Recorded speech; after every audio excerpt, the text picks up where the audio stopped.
Alain, propos d'un Normand. La pièce politique se joue sur un théâtre, qui, comme tous les théâtres, a ses coulisses. Ce qui se dit sur la scène est connu d'avance, presque autant que les alexandrins d'une tragédie classique. Ce sont toujours les mêmes tirades, les unes pour la justice, les autres pour l'ordre. Les acteurs n'y ajoutent guère de leur cru que quelques plaisanteries. Tout cela respire la sincérité, la probité et le dévouement à une cause. Les coulisses sont pleines d'anecdotes. Dès que l'on y pénètre, on n'entend que cela. Les propos y sont régence. On y parle beaucoup des petites femmes, et tous tendent l'oreille comme des collégiens.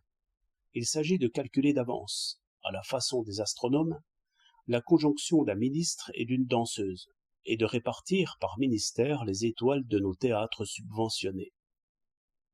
Des noms plus illustres circulent aussi, ornés de particules et de couronnes très authentiques. Car chacun sait que nos ministres, en bons parvenus qu'ils sont impatients de se frotter, si l'on peut ainsi dire, aux personnes de qualité.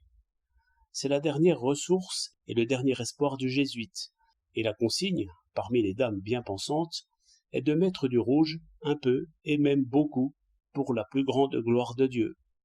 Et naturellement, les blancs-becs qui sont attachés à ces cabinets de ministres et à ces cabinets de toilette imitent les puissants du jour, en chargeant un peu, et haussent les épaules en jetant sur la vie, sur les hommes et sur les femmes, un regard supérieur.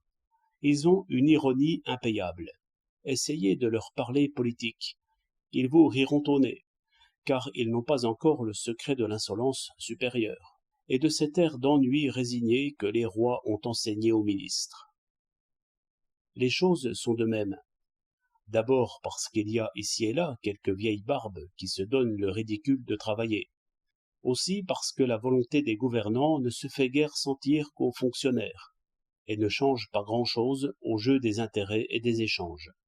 Le peuple jouit de la paix, vend, achète, rêve, s'instruit un peu. Là est la vraie vie et la vie saine. Le reste, c'est l'écume du pot-au-feu. 31 mai 1907.